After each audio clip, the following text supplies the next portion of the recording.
I quote, on this first go for oil cargo contract, did it go through public procurement bidding process? And I want to also ask you, was it also opened for transparency? Where does this question even arise?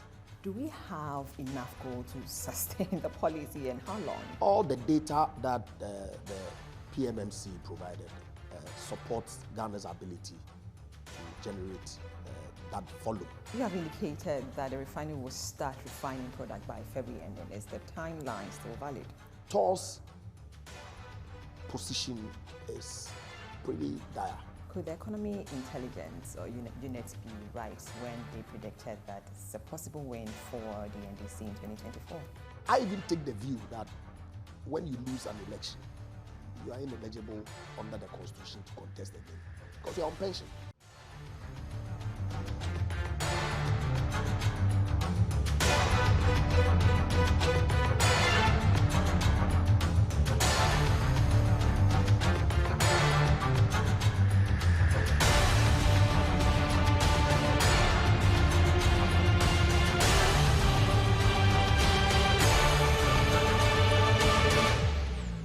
Today, we'll be talking energy. Now, January 2023 has seen quite a number of developments within the sector, from the arrival of the first consignment of the gold, or the gold for oil policy, to the increase in electricity tariffs by the PURC. Today, we'll be exploring those two developments, and as many Ghanaians continue to debate on the implications of these, what are the plans of the Ministry of Energy to ensure stable and affordable power supply and lower fuel price in 2023? To discuss these issues and more, I have with me Deputy Minister for Energy and Member of Parliament for Sekondi constituency, Honorable Andrew Egyapa Mercer, and you are watching The Hard Truth. My name is Nana Akosua Konadu.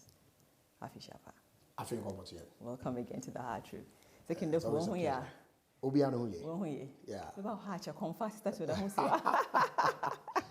You should come this Easter. I should. Oh, you have this Ankos, yeah. Yes, Ankos.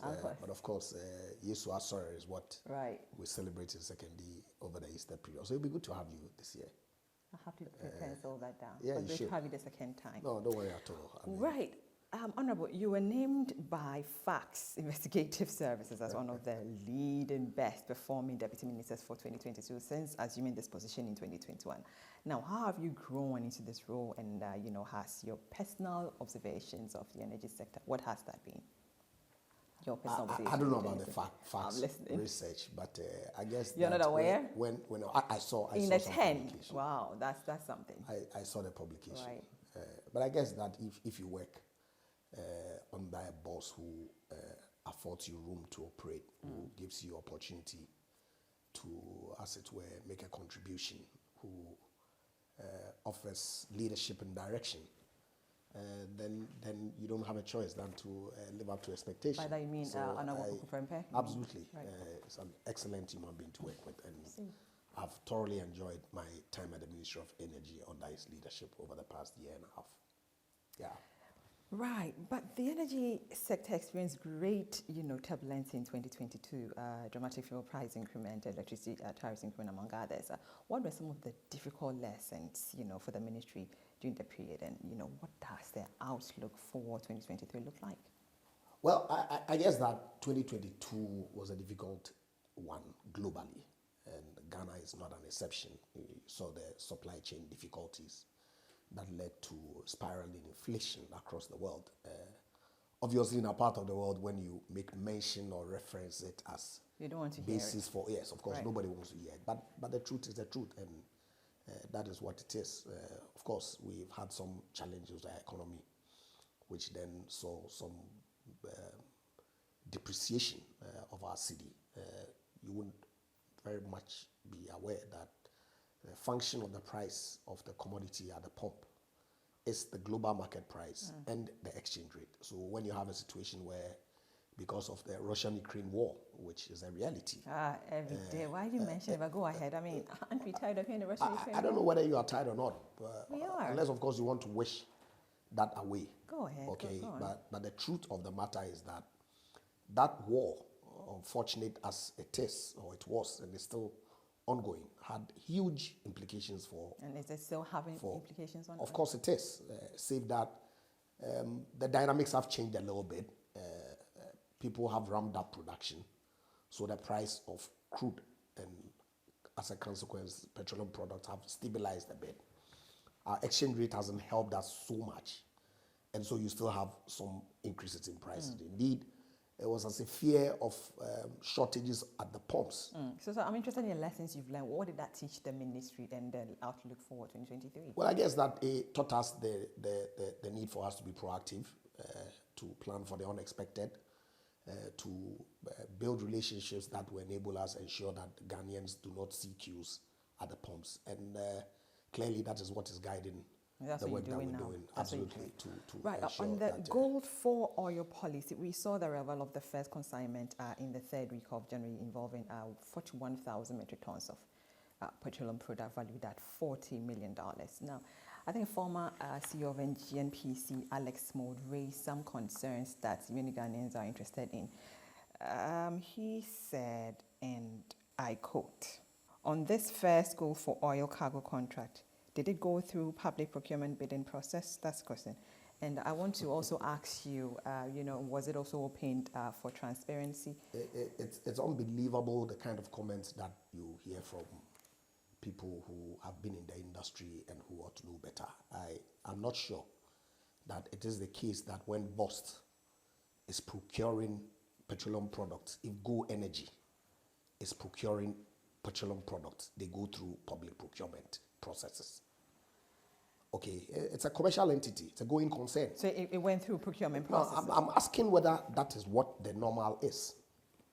And so where does this question even arise?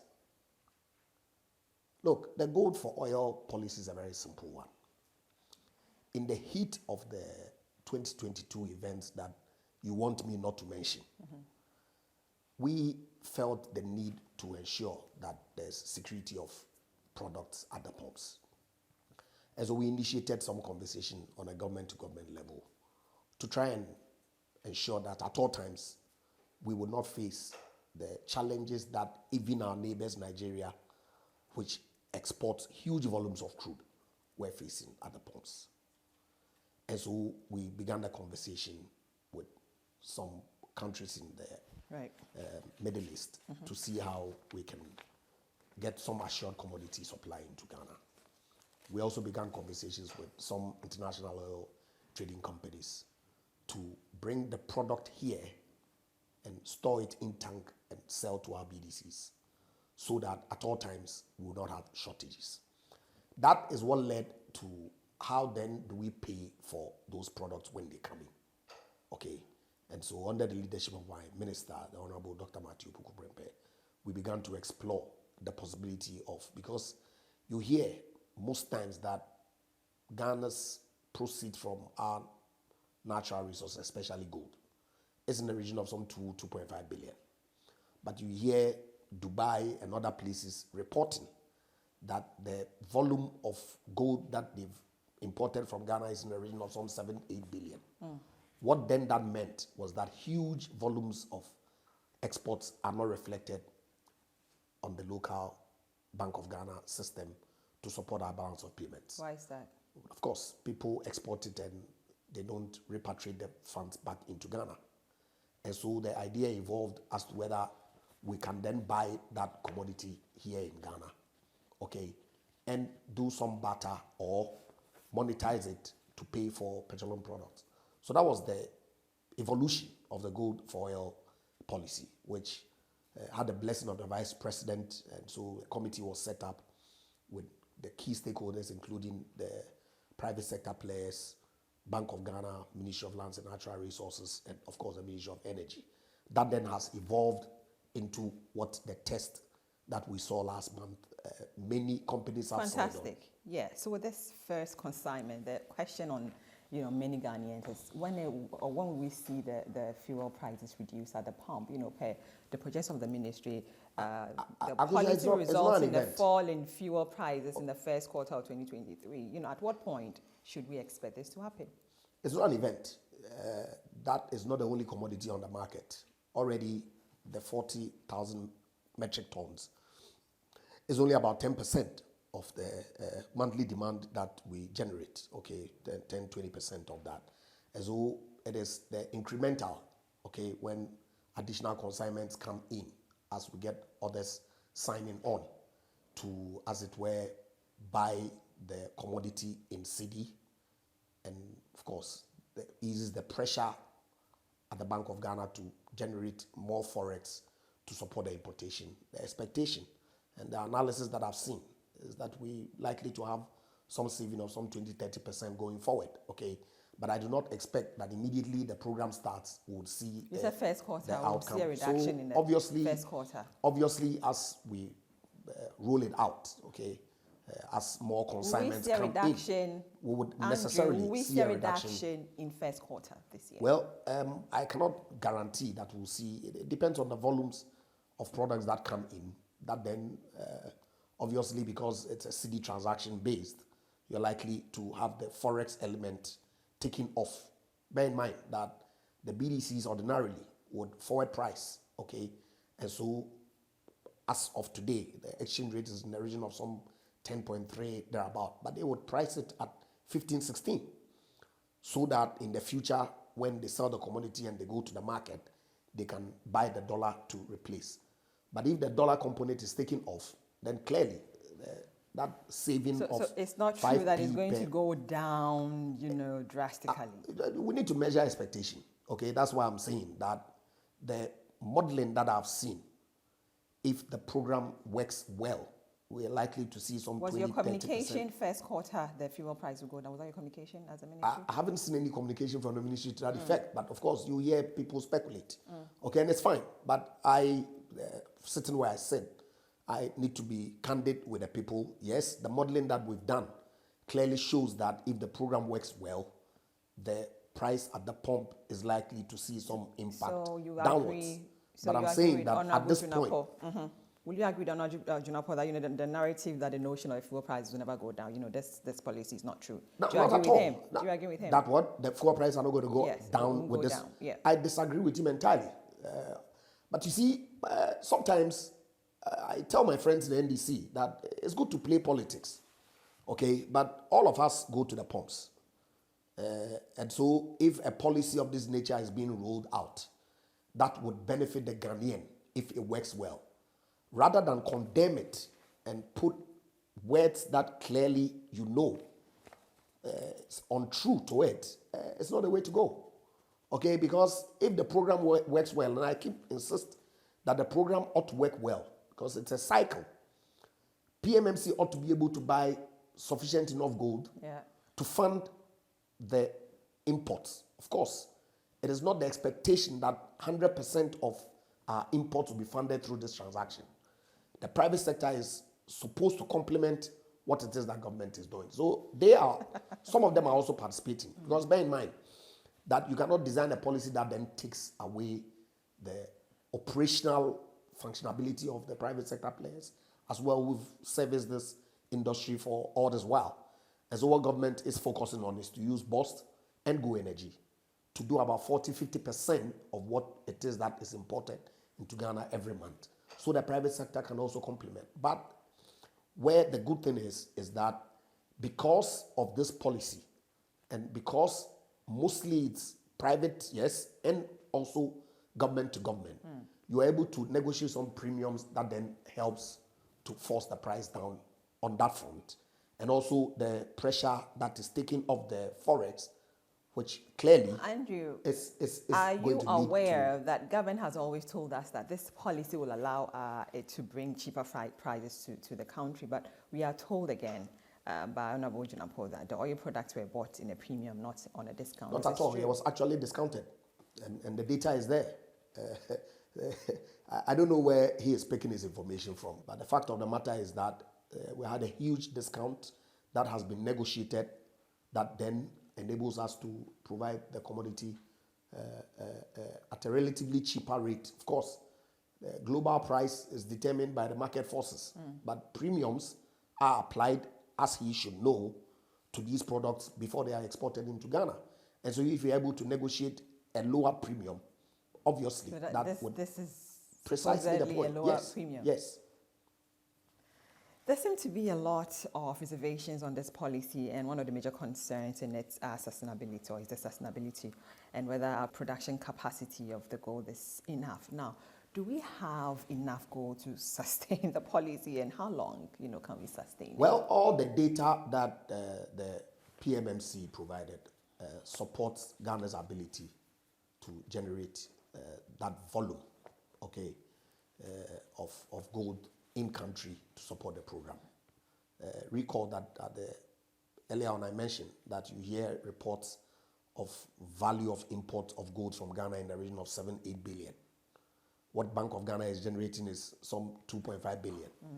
And so it tells you clearly that if our import bill on the crude side is in the region of some 4 billion, then if the program works well, we should be able to generate sufficient enough gold in country to support the program. In any event, the program is looking to do about 50% of our importation anyway. So okay, give me the sustainability plan. What's the plan? Tell me about the sustainability. Well, so legislative action has to be taken. And so the Minister for Land and Natural Resources has issued some ban. The law, the Minerals and Mining Law supports it.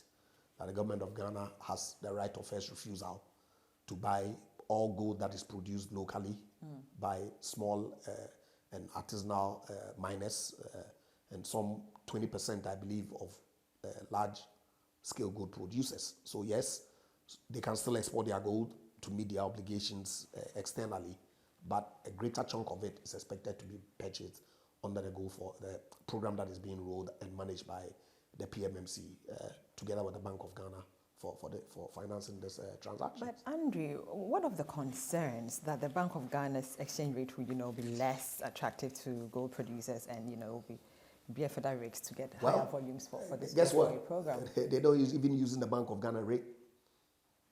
They're using the Bloomberg reference rate, which is the rate that if they export, they will be getting anyway. So nobody's being shortchanged. All these have been well thought through. The potential for smuggling have all been thought through, and measures have been put in place, collaborating with the security agencies to ensure that. How do we ensure that this doesn't don't smuggle? How do we when you attempt to smuggle any commodity and it's seized, it reverts to the state. Typically, people would then bribe officials or compromise officials to get their way through. But if the government of Ghana is ruling out a policy to split whatever proceeds from there with the security agencies, then your 10 or 5% really doesn't meet the incentive that government is providing to the security agencies to ensure that these attempted smuggling is stopped. And so that is where we're going. Now, the Precious Minerals Marketing Company is a sole buyer of the gold, but the PPMCs or PMMCs has proven to lack of financial capacity. You don't have the financial muscle to handle these gold traders. Isn't it a serious concern to you? Not at all, because like I said, it is not a program that is being rolled out by PMMC on its own. It's a collaboration between various sector agencies, including the Bank of Ghana, which is providing the seed funding to enable PMMC buy the gold. Okay, so that funding is going to be revolving. When you buy the gold, you purchase petroleum products with it. The petroleum products are then sold. The proceeds therefrom goes into the fund to enable PMMC buy the gold, and then it revolves going forward. And so there's really no challenge as far as I know. Indeed, at a meeting that I attended, PMMC had so much money sitting in their account. Really? Absolutely. So they don't even need a bank to come in anymore? Well, they don't need the banks to come in because, like I said, it's a program that government is rolling out with the full support of the central bank. Because guess what? The benefit to them is huge. If they purchase the gold, or the gold is then deposited at the Bank of Ghana, and they then proceed to do the swap in one instance for those who are participating directly in the barter arrangement, and through the intermediary that has been appointed for those who are not participating in the barter, because it's not everybody who is interested in gold. Some people are. Some oil traders don't know gold, and so they prefer to be paid in cash. And so there's an intermediary that has been appointed that then monetizes the gold and makes the dollar available for Bank of Ghana to pay for the commodity. Bust and Go Energy are the lead in this program. And based on their orders, okay, then the commodities will come in. So I expect that some consignment will come in regularly, under the program. I will not be in a position to tell you at this point. Andrew, apart from the Emiratis or the United Arab Emirates, we know that there are efforts to get others on board. What's the progress with the Morocco negotiation? And apart from them, who else are we negotiating with? Well, indeed, only 2 days ago, I was in a meeting at the office of the president where Puma and Trafigura had expressed an interest to participate in the program. I know BP has expressed an interest, Vitol. All the IoTs are coming on board because the most important thing is that you are able to generate the revenue from the operations to pay for the commodity. And so there's no shortage of suppliers at all. And of course, the G2G arrangement and G2B arrangement that we are also having a conversation about, obviously because of some confidentiality issues. I'm not in a position to tell you. But don't tell me the issue is about confidentiality on what? Well, what exactly? Look, it's not everybody who is excited about this program in the first place, right? Even external, okay? Because you know the impact that it has on what? Dollar, for example, as the medium for purposes of international transactions. So it is better to keep some of the issues to your chest. But the most important thing for the Ghanaian consumer is that there are no queues at the pumps. They can afford the commodity when they go to the pumps. Fuel is still expensive. Yeah, of course. Like I said, it's a process. And the expectation is that as more of that commodity comes in. We've gotten to a point where you should just be truthful to Ghanaians from the word go. But that's exactly what I'm doing. Are you? Yeah, absolutely. Just clarifying not here. A doubt but at all. when it happened, I mean, when you put the information out there, you said, oh, it's going to be cheaper, the palms, so that's what we expected. You can't sit here and tell me that it's a process. No, but that it's a process. So, as we speak, on the day that this 40,000 metric tons came into the market, there was other petroleum products on the market. So how was the price going to change overnight? So I'm the one who is being candid here, that it will take time because old stocks which have been priced at a certain price old point. stock is finished, you won't see any That's not what changes. I said. Of course, even if there's a blend. That's not you know.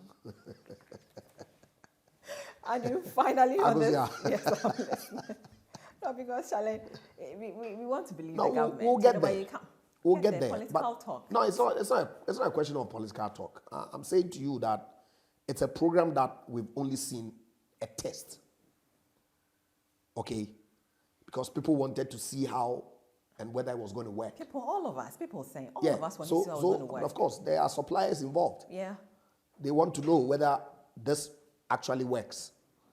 And we've done a test. So I'm saying following the successful test, more of that commodity is going to come in.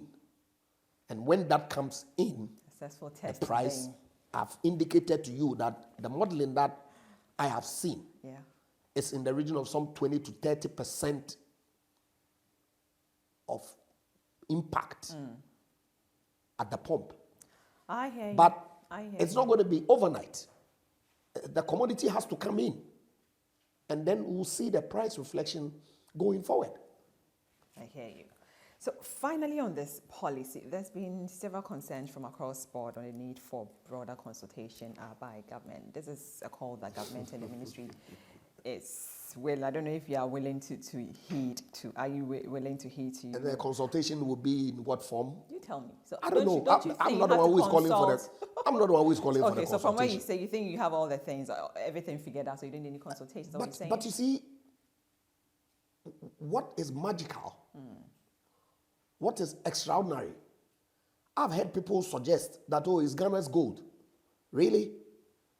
Because as of June 2021, the total stock of gold that Ghana as a country owned was 8 kilograms. You heard me? 8. That translates to 290 ounces. You recall the vice president launching the gold purchase program? Even that came under extreme criticism from some quarters. As of my last check, So why 8? Hold on. As of my last check, Bank of Ghana had bought 29,000 ounces from 292. But that's separate from this program. So if you hear, because what is it? Your gold, you've given it out on concessions to private individuals and companies to mine and pay you royalties and taxes. That's what you own, not the gold. It is now that under the leadership of the Vice President of the Bank of Ghana, a program has started to get some stock of gold so that in times of need, we can fall on that. People have said all sorts of things in the past. So what? So including, you recall what Fifi Kwete said, President Kufuor having disposed of all Ghana's gold in the vote. It turned out you had nothing there when he went for vetting and he was confronted with that question. So tell me. So, don't we please. need, are you saying we don't need, you've got everything figured out, we don't need any consultation? No, I don't know. I'm asking that you are the one who is calling for the consultation. So I should consult on what exactly? So that means you don't need any. No, I don't know. No, you tell me. No, you tell me what the nature of the consultation should be, the subject matter of the conversation. Then we can begin to have the talk. Until you get these information, you are fine as a minister. I don't see any challenge at all because, like I said to you, this is a multi-sector team that was put together with reps from NPA, Lands and Natural Resources, PMMC, Bank of Ghana, Ministry of Energy, and all. You are still watching The Hard Truth. Andrew Mercer is here. We'll be right back to stay.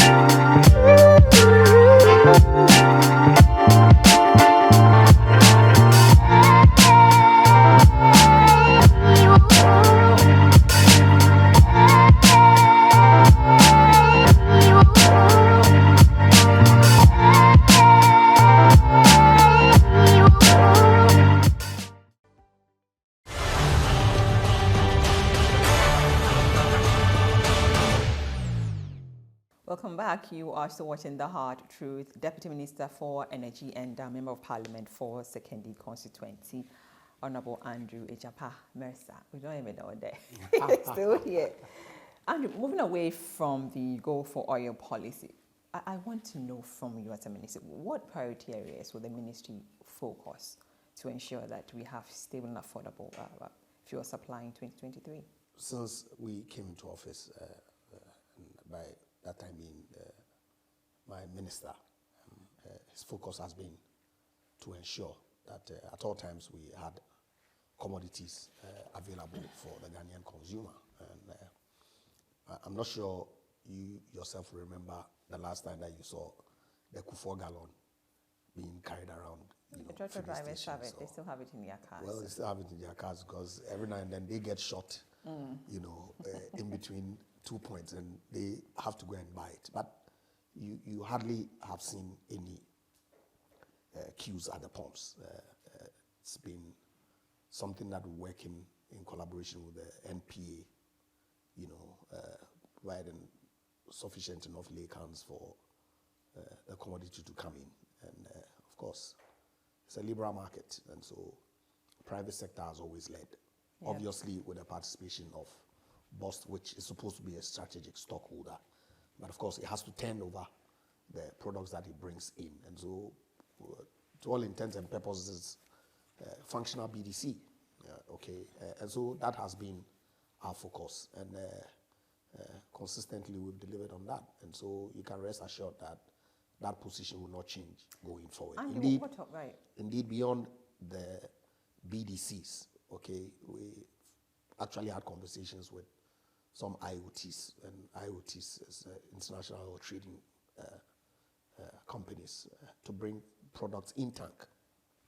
They are not licensed in the past to do that, but now we've opened a new regulatory regime that allows them to store the commodity in tanks. Save that they cannot sell directly to OMCs. They necessarily ought to go through the bulk distributors so that they can then service the outlets. Okay, and so that in itself ensures that at all times we have petroleum products in country, and so that's where we're going to keep our focus. I'm interested. What of TOR? Because you have indicated that the refinery will start refining product by February ending. Is the timeline still valid?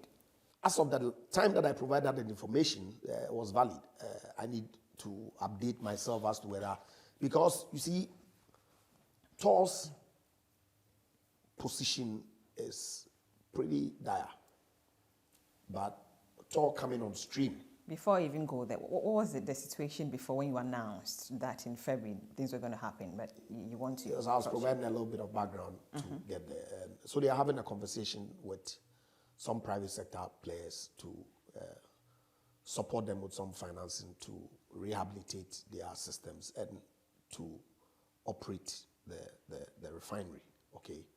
And the timeline that the management had provided to the ministry was that they expect to complete that process by end of February.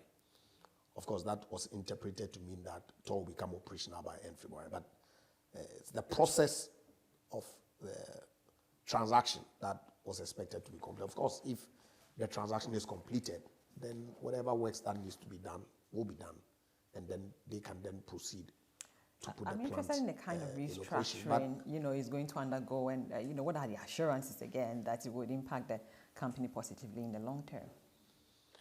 Yeah, I mean, of course, if the asset is there and is not generating any revenue, then obviously we'll have the challenges that it's having. But if it's put in operation and is generating revenue, then you expect that even if not all the problems are solved, a significant number of them would be.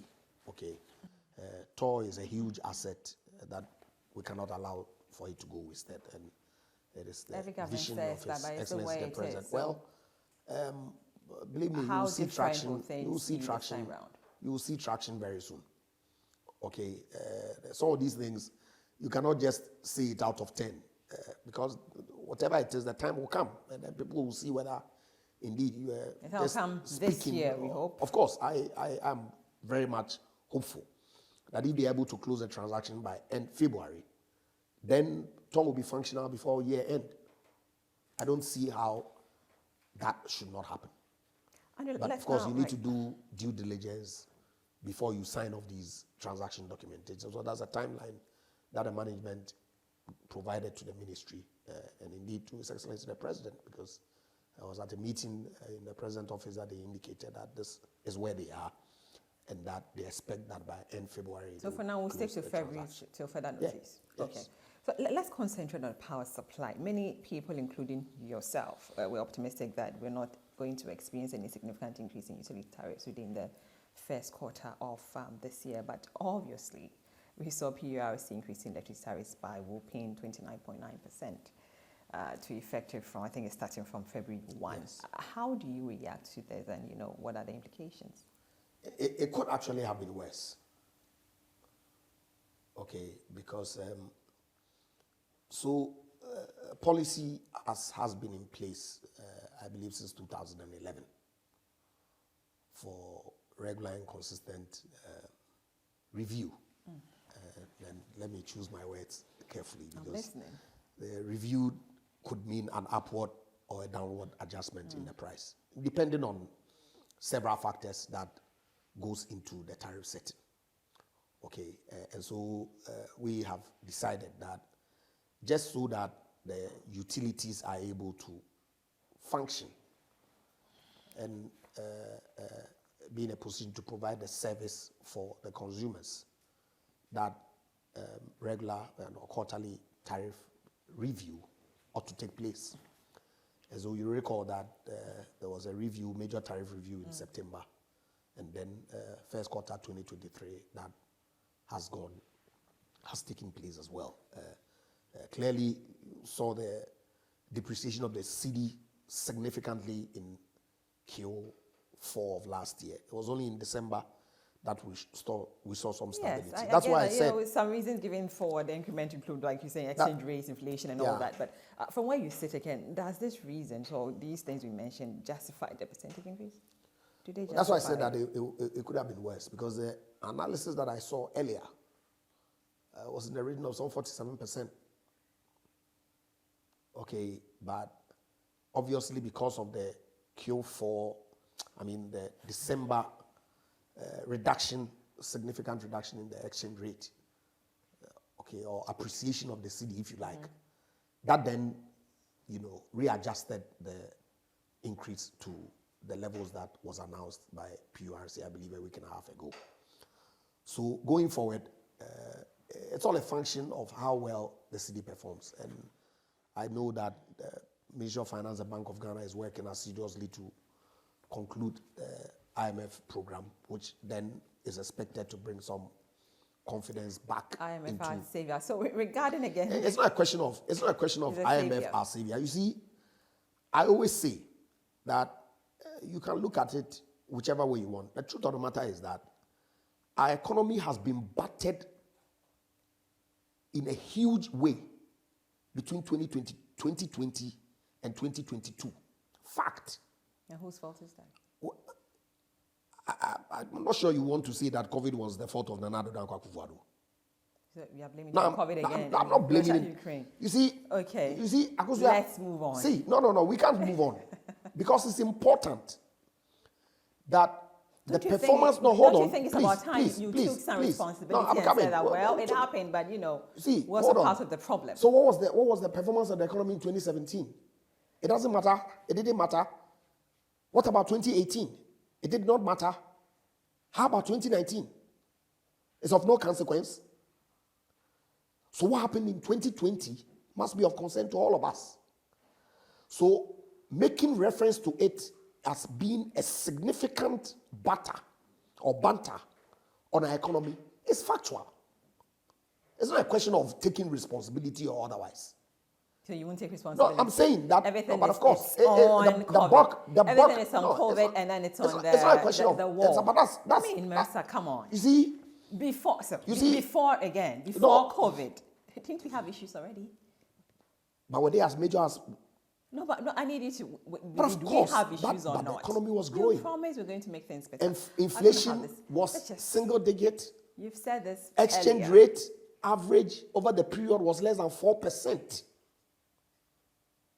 Unless, of course, you want to see that, well, let's throw it away. That doesn't matter. No one is saying Don't that. give us excuses about COVID. But who wants excuses? But Don't you want work done? You see, Don't you want work done? So the question is government not That's doing... effort. So it's like I'm so putting the in point, effort into more fun the point that, no, it's not a question of effort. It gets to a point where, because of the fragile nature of your economy, of course, you started some work in putting it on a certain pedestal.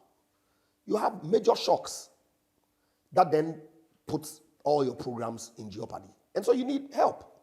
It's important that we go through the fund program. The finance minister was convinced that we could deploy some tools to deal with the issues. Of course, we all know what happened.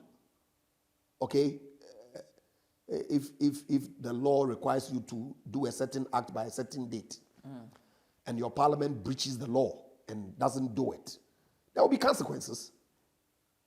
But you don't want to hear that. What are you talking about now? You know. No, I don't know. People don't know. So tell us. Check Section 22 of the Public Financial Management Act. What is there? Which says that by 31st December, you need to pass your budget and all revenue measures that are required to implement the budget. What happened in December 2021? Subsequently, you saw the downgrade because there's no assured revenue to meet your obligations as and when they fall due. So the delayed in passing that also caused... Absolutely. But typical, you will say excuse.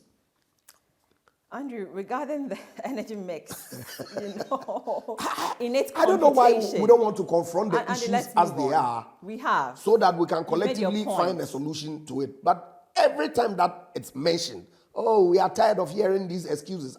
How does that amount to an excuse if it's a reality? I hear you. Let's move on. Can we But move we on? are better placed to deal with it, and we'll deal with it. And I'm sure that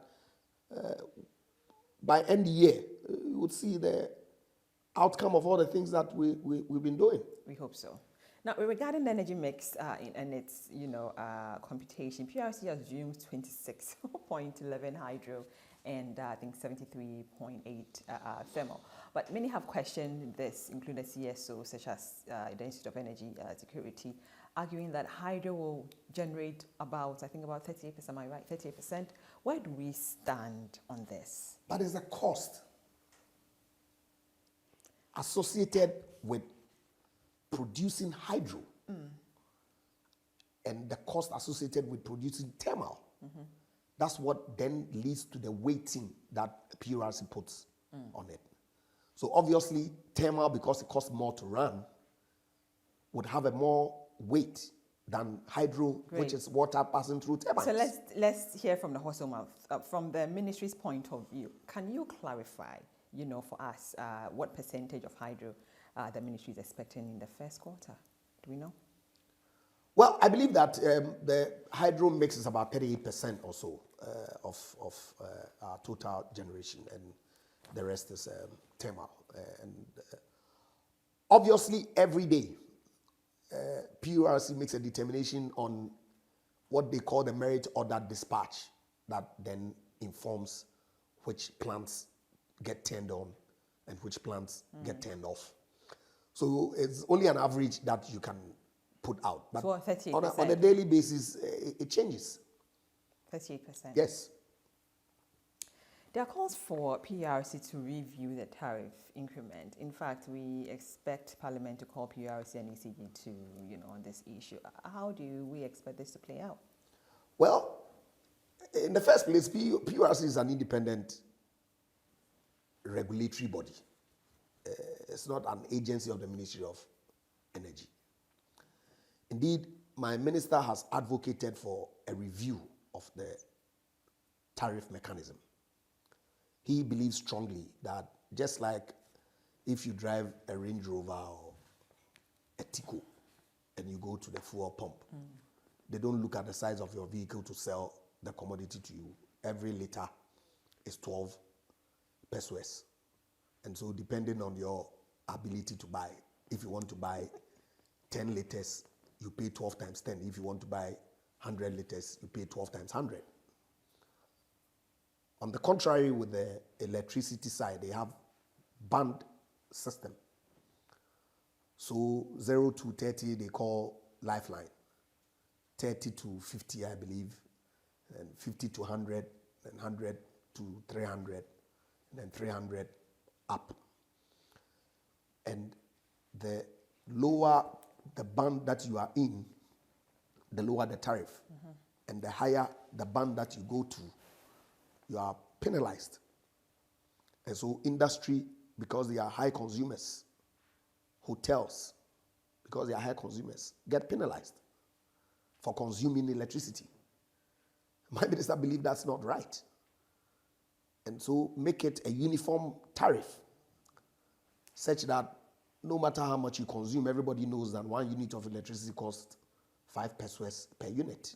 So do we foresee PRC and that's what we have been advocating to for. review its decision? Yes, I think that we'll get to that? the point where we will get there. Indeed, during the last major tariff review, PURC reduced the number of bands. Made it smaller. In the past, I believe it was like 8 or so. Now they've reduced it to about 5 or 3. So the expectation is that when the advocacy continues, we'll get to the point where we'll have a uniform price for unit of electricity that we consume, so that people can plan and know that, look, 100 units is sufficient enough for me for a month, and don't get penalized for consuming more. But of course, there's a history to why the tariff was designed that way. But we've gotten out of that situation, and so it's important for, but again, for Andrew, so it's something that I support. The Executive Secretary of the PURC, Ishmael Aka, has stated categorically that nothing can, be done because of the increment that has already been gazetted to take effect from February. Could this be the case? Yes, I mean that's the law that they operate with. That when the tariffs are gazetted, then obviously it will have to be applied until the next review. Thankfully, we've implemented the quarterly review mechanism. They intend to enforce it strictly. And so, all things being equal, hopefully at the next review period, we may see some reduction, or if not, some stable and no increases. Obviously dependent also on what the macro numbers are. And we are all expectant that the work that the Ministry of Finance and the Bank of Ghana is doing to bring some stability in that front would impact the pricing of electricity for the benefit of all of us. Honorable Andrew Mercer is here. You're still watching The Hard Truth. Do stay.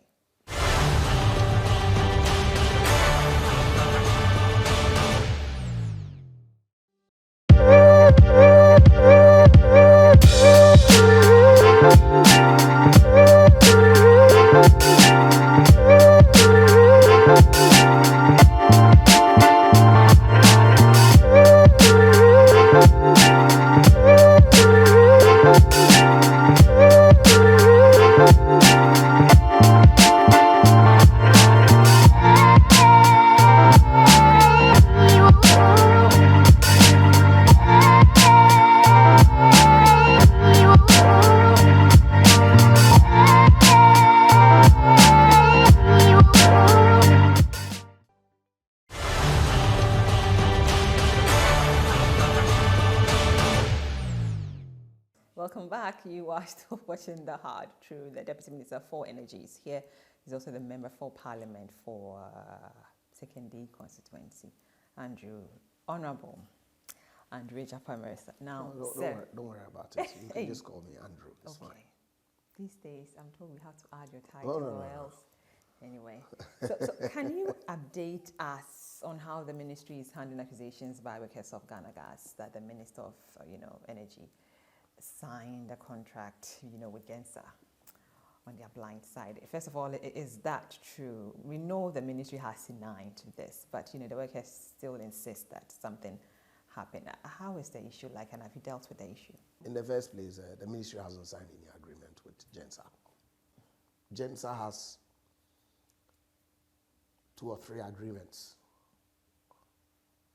He had some agreements with Ghana Gas to buy gas.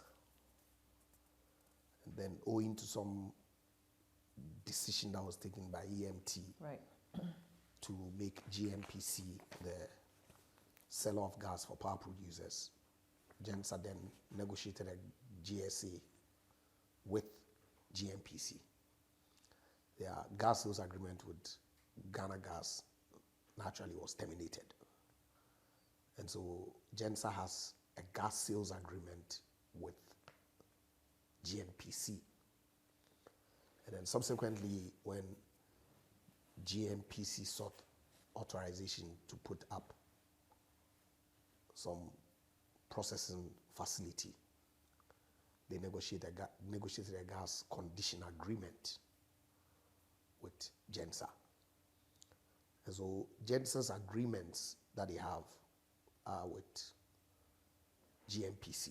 And of course, they have a pipeline options agreement with GNGC, that is Ghana Gas. Very recently, I've seen some correspondence that Ghana Gas has exercised its option to purchase the pipeline from Gensa. And so it is those 2 agencies that have agreements with Gensa. Not the ministry? Not at all. Okay, so let's just... I guess that their complaint was that the ministry granted no objection to Ghana GNPC on the gas condition facility with GENSA. Without consulting them. But of course, if Without consulting them. why the minister consults the agency. Why do you like doing this? No, I just want to know. No, I mean, but so these are stakeholders. So why don't you? Well, indeed, we don't live on an island. Indeed, if you care to know, that decision was actually taken at a stakeholder engagement that all parties were present. Including Ghana guys. Absolutely. Okay. So now, the issue is being resolved, and I'm sure that very soon we'll bring closure to that subject. Yeah. let me quote this. This is what your boss said. He said the party will not lose elections in 2024. He said this to students in the Ashanti region last month. I'm sure you agree with him. But with the level of public dissatisfaction with the current government, could the economy intelligence or unit be right when they predicted that it's a possible win for the NDC in 2024? NDC? Yeah. Led by who? I'm asking. Led by who? Any of them. NDC is NDC. Whoever comes is still NDC. So it's impossible. You think the candidature, is it not important? But of course, we all live in this country and we hear them say that their presumptive nominee is former President Mahama.